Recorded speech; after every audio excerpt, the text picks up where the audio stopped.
سب سے پہلے میں عبدالقیوم گجر صاحب اور ان کی پوری ٹیم کو مبارکباد پیش کرتا ہوں کہ اتنا خوبصورت اجتماع آپ نے یہاں سجایا ہے، اور ہر سال آپ نے یہ اپنی روایت کو برقرار رکھتے ہوئے اس سال بھی ہر سال کی طرح آپ نے لوگوں کو مجتمع کیا ہے، اور یہ سوسائٹی کی بہت بڑی خدمت ہے کہ مختلف عنوانات سے اہل علاقہ کو اکٹھا کیا جائے، گفتگو ہو، تبادلہ خیال ہو، بات چیت ہو، تعلقات اثر نو استوار ہوں، اس لیے کہ ہم تو دیکھ رہے ہیں کہ ہر گزرتے دن کے ساتھ جس طرح اقبال نے تو اس زمانے میں کہا تھا کہ ہے دل کے لیے موت مشینوں کی حکومت، احساس مروت کو کچل دیتے ہیں آلات.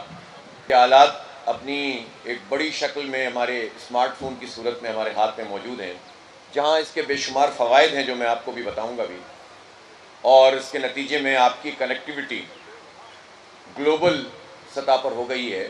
پوری دنیا کی چیزیں آپ کے ہاتھ میں ہوتی ہیں اور آپ اس کو اپنی آنکھوں سے دیکھ لیتے ہیں، کانوں سے سن لیتے ہیں، اور بیک وقت آپ جو ہے وہ کمیونیکیٹ کر سکتے ہیں دنیا کے ہر خطے، ہر علاقے کے لوگوں سے.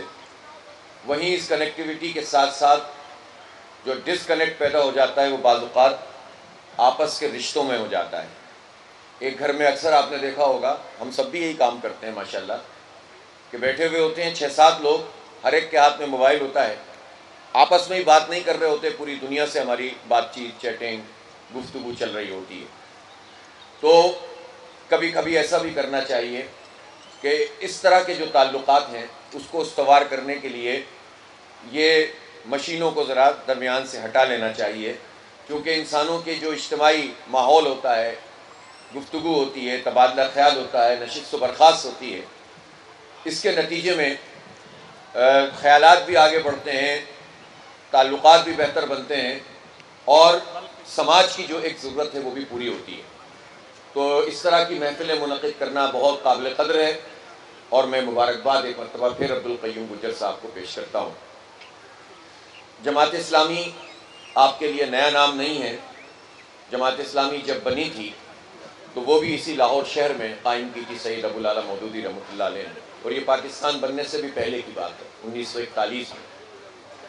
اور اس کے بعد جب پاکستان بنا تھا تو اس وقت بھی بہت بڑی تعداد میں جب مہاجرین یہاں پر آ رہے تھے، کیمپوں میں ان کو رکھا گیا تھا، مشرقی پنجاب سے خاص طور پر بڑے لٹے پٹے قافلے پہنچے تھے. اور اسی طرح سے آپ نے دیکھا تھا کہ ملک بھر میں سب لوگ اپنا چھوڑ چھاڑ کے گھر بار، زمین، جائیداد یہاں پہنچے تھے، اور بے شمار لوگ قتل کر دیے گئے تھے، عزتیں پامال ہوئی تھیں. اور پاکستان کا ایک خواب تھا کہ وہ پاکستان کے جہاں ہم عزت سے، احترام سے، اپنی دین کے مطابق، اسلام کے نظام کے مطابق زندگی گزاریں، اور غیروں کا تسلط نہ ہو، ہماری تہذیب ہو، ہماری ثقافت ہو، ہم. لیکن بدقسمتی سے وہ پاکستان اب تک نہیں بن سکا جس کی تمنا میں لوگوں نے جانے دے دی تھی، خون بہا دیے تھے، خاندان کٹا دیے تھے. تو جب یہ پاکستان بنا تو اس وقت بھی جماعت اسلامی نے، بہت چھوٹی سی جماعت اسلامی تھی اس وقت، اور اس جماعت اسلامی نے بھی لوگوں کو ویلکم بھی کیا، خدمت بھی کی، کیمپوں میں لوگوں کی خدمت کی، علاج کے لیے کام کیا، صفائی ستھرائی کا نظام بنایا. اور جب سے لے کر اب تک یہ سلسلہ جاری ہے. خدمت جماعت اسلامی کی سرشت میں شامل ہے، اور آپ یہ دیکھتے ہوں گے کہ کوئی بھی موقع ہاتھ سے نہیں جانے دیتے. آج کل ایک بڑا مسئلہ قربانی کے موقع پر ہوتا ہے، جس کا ایک عنوان کے تحت یہاں ماشاءاللہ لوگ جمع ہیں، کہ قربانی کا ارینجمنٹ کرنا اور قصابوں کا انتظام کرنا یہ اب آسان نہیں رہا. ظاہر ہے وہ بڑھ گئی ہے، آبادی بڑھ گئی ہے، مسائل بڑھ گئے ہیں. تو اس کے لیے بھی جماعت اسلامی پیش ہوتی ہے، اور اجتماعی قربانی کا تصور پیش کیا. پہلے یہ ساری جو اس کی کھالیں ہوتی تھیں ضائع ہوتی تھیں، یہ مولانا مودودی نے کہا کہ نہیں، اس کا بھی استعمال ہونا چاہیے. اور پھر کارکنان جگہ جگہ سے جا کر اس کو جمع کرتے ہیں، اور جب سے یہ سلسلہ جاری ہے، اور پھر اس سے بہت بڑے پیمانے پر غریبوں کی خدمت ہوتی ہے، مستحقین کی مدد ہوتی ہے. اجتماعی قربانی بھی ایک سماجی رابطے کا ذریعہ بھی بن جاتی ہے. اور بہت اچھی بات ہے کہ آپ اس پورے عمل کو بھی اس طرح سے مکمل کرتے ہیں کہ ایک ساتھ جمع کر کے. اب مجھے یہ نہیں پتا کہ حفظان صحت کے اصولوں کے مطابق پائے کی پوزیشن اب رہی کیا، یہ تو مجھے اندازہ نہیں ہے، لیکن بہرحال مجھے یقین ہے کہ عبدالقیوم گجر صاحب نے خاص کوئی ٹیمپریچر مینٹین کیا ہوگا اور اس کے لیے الگ سے کوئی سولر سسٹم لگایا ہوگا. سولر کا ہی کام کرتے ہیں نا آپ ماشاءاللہ. ہاں, کوئی الگ ہی سولر سسٹم لگایا ہوگا جس کے نتیجے میں یہ پائے جو ہے وہ اپنی بنیادوں کے اوپر برقرار رہیں اور آپ کو جو ہے وہ بہترین طریقے سے آپ کی ضیافت کی جا سکے. تو دیکھیں یہ کام بھی آپ لوگ انجام دیتے ہیں ماشاءاللہ. جماعت اسلامی خدمت کا نام ہے. جماعت اسلامی لوگوں کی تربیت کرتی ہے, نوجوانوں کو تعلیم میں مدد دیتی ہے, ٹیلنٹ کی قدر کرتی ہے. ابھی بھی آپ نے بچوں کی حوصلہ افزائی کی ہے. پھر آپ کو ایک پروگرام بتایا کہ ہمارے پیش نظر اب بہت بڑے اسکیل پر اس بنو قابل پروگرام کو لے جانا ہے. لاہور نے اس کا آغاز کیا ہے, کراچی سے شروع ہوا, پھر لاہور, پھر پشاور, اور اب ہم پورے پاکستان کی بنیاد پر ایک بہت بڑا پروگرام لانچ کرنے جا رہے ہیں جس میں لاکھوں بچوں کو انشاءاللہ ہم فری آئی ٹی کورسز کروائیں گے. فری آئی ٹی کورسز, اور وہ کورسز ہوں گے جو تعلیمی اداروں میں اس وقت انتہائی مہنگے ہیں. اور پھر ڈگری پروگرام میں بھی ہم لے کر جائیں گے ان بچوں کو, اور ان کو 100% فری ایجوکیشن دیں گے آئی ٹی کی, اس لیے کہ یہ بچے, یہ نوجوان ہمارے لیے بڑی اہمیت رکھتے ہیں. ان کے اندر جو ٹیلنٹ موجود ہے یہ پاکستان کو بہت آگے لے جا سکتا ہے. جن حالات سے ہم گزر رہے ہیں ہمیں تو نظر نہیں آتا کہ ہماری جو حکومتیں ہیں وہ کسی بھی چیز کو مینج کرنے میں کامیاب ہو پا رہی ہیں یا ہو پائیں گی. جن کے پیش نظر وقتی مفاد ہو, کرپشن ہو, لوٹ مار ہو, مال بنانا ہو, تو پھر جب وہ کچھ ٹھیک بھی کرنا چاہتے ہیں مجبوری میں تو ٹھیک نہیں کر پاتے, کیونکہ گورننس پراپر ہوتی نہیں ہے اور انٹینشن جب ٹھیک نہیں ہوتی تو پھر آپ کوئی بھی چیز ٹھیک سے مینیج نہیں کر سکتے. اور یہی پاکستان کے ساتھ پرابلم ہے. پاکستان میں جو طبقہ برسر اقتدار ہوتا ہے آج 77 سال سے, 77 ایئرز ہو گئے, آپ بتائیں کہ ان میں بظاہر ان کے انڈیویجولز کو اگر آپ دیکھیں تو آپ کو لگے گا یہ سب بہت پڑھے لکھے ہیں. مثلا بیوروکریسی ہے جو پورا نظام چلاتی ہے, تو بیوروکریسی میں تو لوگ CSS کا امتحان پاس کر کے آتے ہیں, پھر ان کو اور ٹریننگز بھی دلوائی جاتی ہیں. بہت کمپیٹنٹ لوگ ہوتے ہیں انڈیویجولی, ہر آدمی آپ کو لگے گا کہ اس کو تو ہر چیز پتہ ہے. اسی طرح سے جو پاکستان میں ایک حکمران طبقہ برسر اقتدار ہے سیاستدانوں کی صورت میں, ان کی اکثریت جو ہے وہ جاگیرداروں, وڈیروں اور بڑے بڑے سرمایہ داروں کی ہے, الیکٹیبلز کی ہے. اور یہ سب وہ لوگ ہیں جو اپنی اولادوں کو بہترین قسم کی تعلیم دلاتے ہیں اور اپنے ماتحت لوگوں کو تو تعلیم سے دور کر دیتے ہیں. جیسے کہ اس وقت بھی 2,62,00,000 بچے پاکستان میں ایسے ہیں. کتنے؟ 2,62,00,000 بچے جن کی عمریں اسکول جانے کی ہیں اور وہ آؤٹ آف اسکول ہیں. یہ پرفارمنس ہے اس پورے حکمران طبقے کی, جو آپ کو بظاہر بہت پڑھا لکھا ملے گا. وڈیرے اور جاگیردار ہیں. پاکستان میں اور کس کی حکومت ہے؟ جرنیلوں کی حکومت رہی ہے, کبھی ڈائریکٹلی اور کبھی انڈائریکٹلی. ابھی بھی ماشاءاللہ یہی حساب چل رہا ہے. اور یہ سارے لوگ بظاہر آپ بات کریں تو لگتا ہے ان کو تو خیر ایسا لگتا ہے کہ دنیا کا کوئی موضوع ایسا نہیں ہے جس پر فوجی جرنیل گفتگو نہیں کر سکتا. ہر چیز میں بہت کمپیٹنٹ ہوتے ہیں, باقی تو کسی کو کچھ پتہ ہی نہیں ہوتا. تو یہ سارے پڑھے لکھے قوم کو جاہل بناتے ہیں, قوم کو بجلی کا بحران دیتے ہیں, قوم کو گیس کا بحران دیتے ہیں, قوم کے بچوں کو جو ہے وہ محروم کرتے ہیں, تعلیم کو اتنا مہنگا کر دیتے ہیں کہ غریب تو فارغ ہو گیا, مڈل کلاس اپنے سروائیول کی جنگ لڑ رہی ہے. ہم سب مڈل کلاس آبادیوں کے لوگ ہیں. پہلے جو چیز بہت آسانی سے لوگ حاصل کر لیتے تھے, اب بچوں کو پڑھانا کتنا مشکل ہے جبکہ بجلی کا بل بم بن کر گرتا ہو. اور ابھی بجلی کا بحران اپنی جگہ موجود ہے تو گیس لوڈ شیڈنگ اور قیمتیں بڑھنے اور سلیب کے بڑھنے کی صورت میں ہمارے سر پر ایک اور بم کی صورت میں موجود ہے. اور کہتے ہیں کہ ہم کچھ کر نہیں سکتے اس لیے کہ IMF سے ہماری کمٹمنٹ ہے, ہمارے ملک کا معیشت اچھی نہیں ہے. معیشت کس نے خراب کی ہے؟ معیشت کسی اور نے خراب نہیں کی, اسی حکمران طبقے نے خراب کی ہے. میں حکمران طبقے کی بات کرتا ہوں تو اس میں ایک پارٹی نہیں ہے, یہ پورا طبقہ ہے جو 77 ایئرز سے ہمارے اوپر مسلط ہے.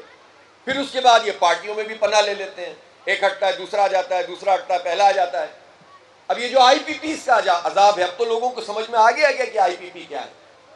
آپ یوں سمجھ لیں کہ اگر 2,62,00,000 بچے آؤٹ آف اسکول ہیں, اگر یہاں صحت کی سہولتیں نہیں ہیں, اگر بجلی کا بل جو ہے مکان کے کرائے سے زیادہ آتا ہے, یا گھر میں جو لوگ موجود ہیں ان کی تنخواہ سے زیادہ بعض لوگوں کا بجلی کا بل آتا ہے, تو یہ اس لیے ہے کہ ان حکمرانوں نے, اس طبقے نے ہر حکومت میں, ہر پچھلی حکومت, اس سے پچھلی حکومت, اس سے پچھلی حکومت, اس سے پچھلی حکومت, سن 94 سے لے کر اب تک جو IPPs بنائیں, IPPs کا مطلب وہ انڈیپینڈنٹ پاور پروڈیوسرز ہیں، یہ یعنی بجلی بنانے والے ادارے جن کو نجی شعبے کے اندر دیا گیا، کہا کہ آپ پاور پلانٹ لگائیں اور ہمیں بیچیں. اور وہ پاور پلانٹ اتنی مہنگی بجلی بنانے کے تھے، ایک تو مہنگی بجلی، اور دوسری بات یہ کہ جتنا ان کی کیپیسٹی تھی اس کیپیسٹی میں دھوکہ دیا گیا. مثلا اگر 100 میگا واٹ کا پلانٹ ہے تو کاغذوں میں اس کو 150 میگا واٹ کا شو کیا گیا ہے. بے شمار پلانٹ ایسے ہیں. اور پھر اگر اس میں سے آپ نے 20 میگا واٹ بجلی بنائی ہے اور پاکستانی قوم نے خرچ کی ہے، تو جو 130 میگا واٹ ہے اس کے پیسے بھی آپ اور میں ادا کرتے ہیں بجلی کے بلوں میں. یہ ہے آئی پی پیز کا ان کا تصور. اور یہ Noon League, Peoples Party, P T I, ہر دور میں یہ آئی پی پیز لگی. اس کی وجہ یہ ہے کہ ایک مخصوص طبقہ ہوتا ہے، بندہ کتنا بھی اپنے آپ کو کلیم کرے لیکن دائیں اے ٹی ایم ہو اور بائیں اے ٹی ایم ہو تو اکیلا بندہ کیا کرے گا. تو جب اے ٹی ایم پر انحصار ہوتا ہے پارٹیوں کا، پارٹیوں کو ڈیولپ نہیں کرتے، ان کی پراپر ممبرشپ نہیں ہوتی، ان میں لوگوں کو امپاور نہیں کرتے، تو ایک مفاد پرست اور مراد یافتہ طبقہ ان پارٹیوں میں بھی ہجوم کر لیتا ہے. پھر جو ہے وہ آپ کتنے ہی دعوے کریں، وہ طبقہ بجلی میں بھی آپ کو ڈسے گا، گیس میں بھی ڈسے گا، پیٹرول میں بھی ڈسے گا، اور ہر جگہ پر آپ کی لوٹ مار کا یہ نظام ہوگا. لیڈر چلا رہا ہوگا یا دعوے کر رہا ہوگا اور پارٹی مل کر لوٹ رہی ہوگی، اور یہی پاکستان میں ہوتا ہے. اس لیے ہمیں اپنی آنکھیں بھی کھولنے کی ضرورت ہے اور اپنی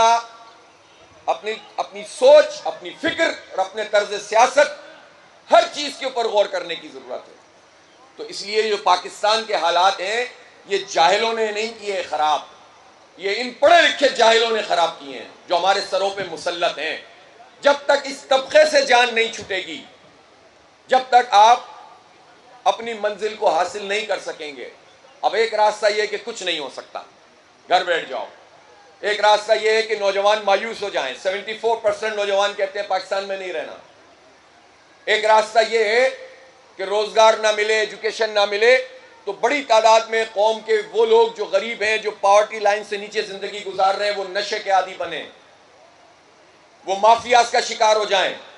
اور اب یہ نشہ صرف غریب آبادیوں تک محدود نہیں رہا، یہ مڈل کلاس میں بھی آ گیا ہے، یہ اپر کلاس میں بھی آ گیا ہے. پاکستان کا کون سا تعلیمی ادارہ ایسا ہے جہاں منشیات نہیں بک رہی؟ مجھے بتائیے آپ کون کر رہا ہے یہ کام؟ تھانوں کی مرضی کے بغیر یہ ہو سکتا ہے؟ اور تھانوں کا نظام جو پورا اوپر تک چلتا ہے رشوت کا، جو وزرائے اعلیٰ ہاؤس تک اور گورنر ہاؤس تک اور پریزیڈنٹ ہاؤس اور پرائم منسٹر ہاؤس تک دھندا چلتا ہے، اس کے بغیر کیا یہ نظام چل سکتا ہے؟ ہمارے بچوں کے جسموں میں زہر اتارا جا رہا ہے. کس کس کی حفاظت کریں؟ مایوس ہو کر گھر بیٹھیں گے تو کوئی بچہ محفوظ نہیں رہے گا، یہ بات یاد رکھیں آپ. مایوس ہو کر گھر بیٹھ گئے تو پھر یہ تعلیم جو کچھ بھی مل رہی ہے یہ بھی چھن جائے گی ہم سے. اگر ہم گھر بیٹھ گئے تو یہ مزید بجلی مہنگی کریں گے، مزید گیس، اور پھر خیرات دیں گے. خیرات 2 مہینے 14 روپے کم کر دیے، بادشاہ سلامت نے خیرات دی ہے ہمیں. یہ او بھائی ہمارا حق ہے.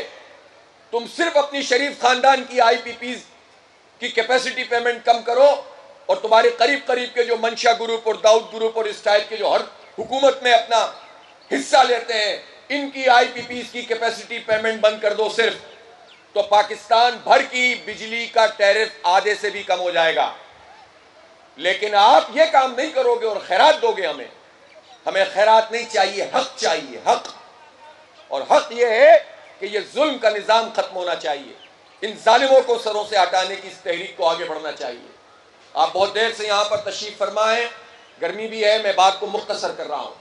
اور وہ یہ ہے کہ جماعت اسلامی اس وقت میدان میں، پاکستان میں اس وقت جو سیاست ہو رہی ہے وہ سیاست بازی ہے.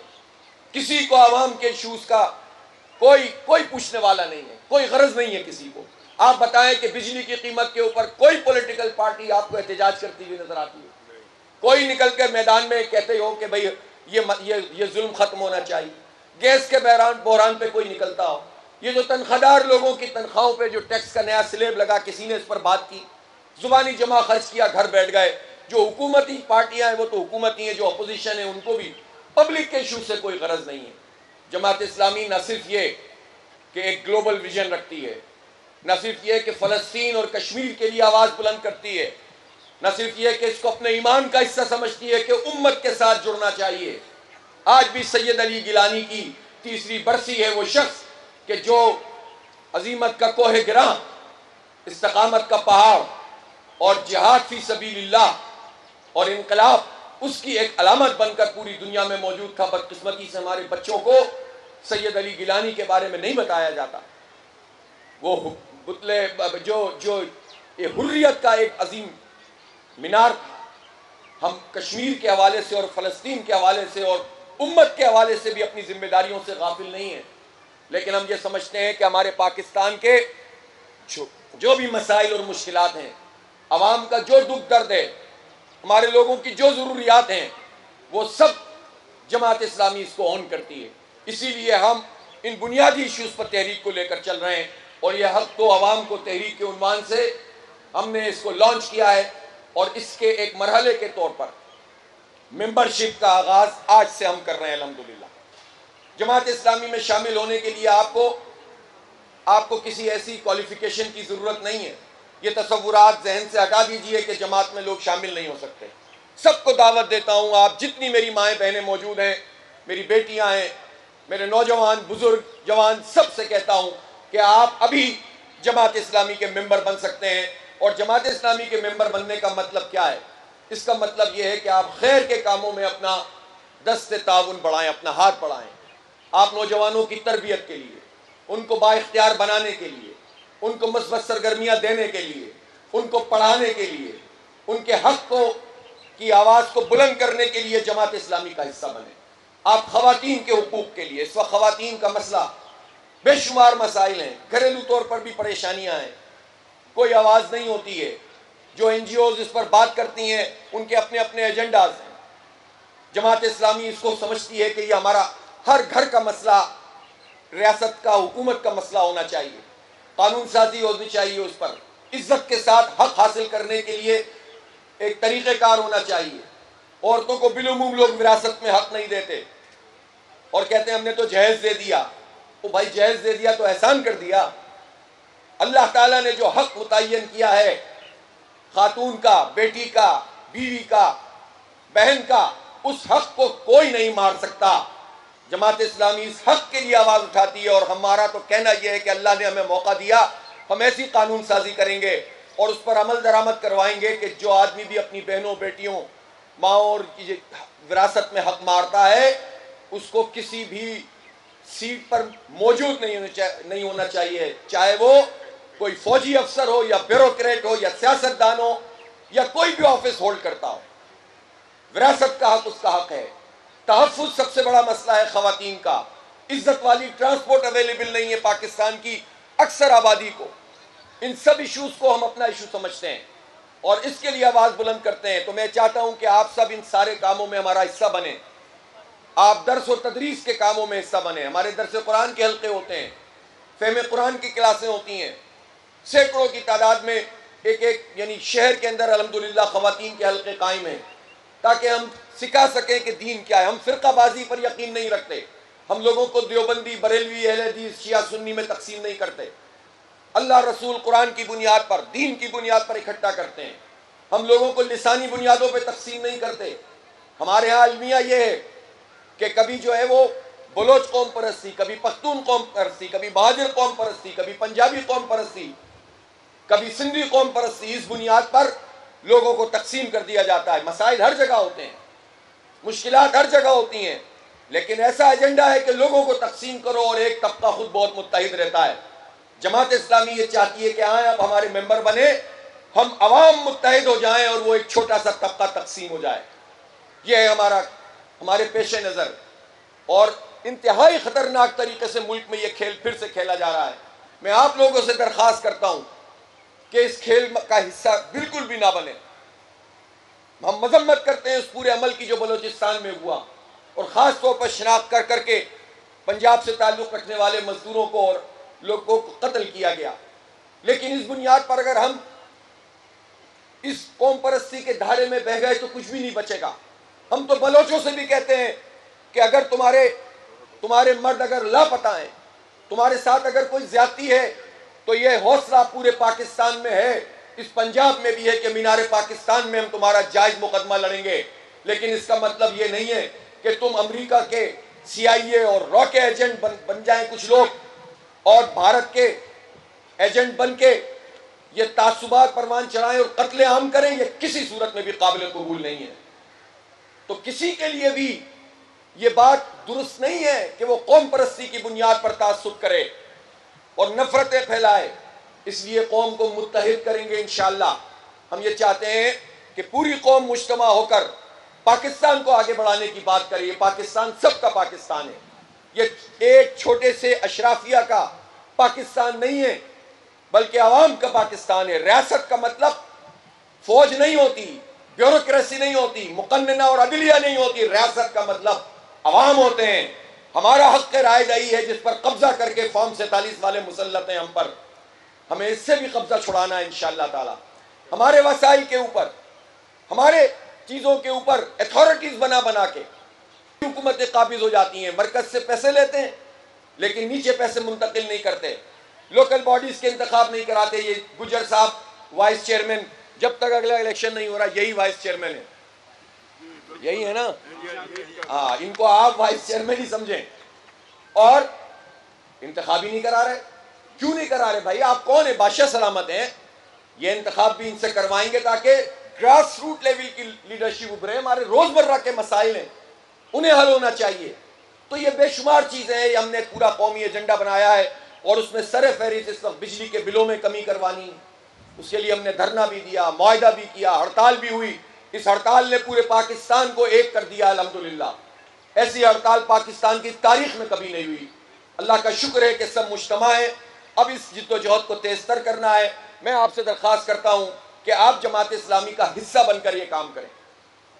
ہمیں ذات کے لیے اپنا کچھ نہیں چاہیے، مجھے کچھ نہیں چاہیے، ان کو کچھ نہیں چاہیے، امیر العظیم صاحب کو یا گجر صاحب کو۔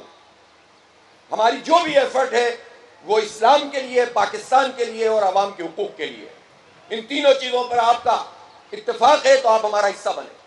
ہمیں فخر ہوگا اس بات پر کہ آپ ہمارے ساتھ مل کر کام کریں۔ بے شمار کرنے کے کام ہیں جو معاشرے میں ہونے چاہیے۔ ہم انشاءاللہ جیسے یہ ممبرشپ کا عمل مکمل ہوگا تو ہم پھر کمیٹیاں قائم کریں گے گلی محلوں کی سطح پر، اس میں آپ پارٹیسپیٹ کریں، ہمیں قوت بنے اور طاقت بنے، تاکہ جو ہے وہ ایک چھوٹا سا مافیا جو ہمارے سروں پر مسلط ہے اس سے ہم جان چھڑا سکیں اور اپنی نسلوں کو ہم محفوظ کر سکیں، ان نسلوں کو آگے بڑھا سکیں اور پاکستان کو حقیقی معنوں میں پاکستان بنا سکیں۔ بہت بہت شکریہ آپ سب لوگوں کی تشریف آوری کا۔ ممبرشپ بہت آسان ہے، آپ ایک QR کوڈ ہے جو سب تک پہنچے گا آپ تک، اس QR کوڈ کو آپ اسکین کریں گے اور اس میں 2-3 بنیادی باتیں آپ بتائیں گے، آپ فوری طور پر انشاءاللہ جماعت اسلامی کے ممبر بن جائیں گے۔ آپ کو جو ہے ایک SMS اور میسج ملے گا اور اس کے بعد پھر آپ جماعت اسلامی کی ان ساری ایکٹیویٹیز میں ایکٹیولی پارٹیسپیٹ کر سکتے ہیں، جس کو ابھی تک آپ دور سے نظارہ کرتے رہے ہیں۔ آپ آئیں، آپ دیکھیں، آپ کو مزہ آئے گا انشاءاللہ، آپ کو اچھا لگے گا۔ ہم سب مل کر انشاءاللہ آگے بڑھیں گے اور اپنی نسلوں کو محفوظ کریں گے، جو الحمدللہ پاکستان میں 30 سال تک کی عمر کے 65% لوگ موجود ہیں۔ تو ہمارا تو پورا ملک ہی نوجوان ہے، اس کو آگے بڑھانا ہے انشاءاللہ تعالی۔ بہت بہت شکریہ۔ وآخر دعوانا الحمدللہ رب العالمین۔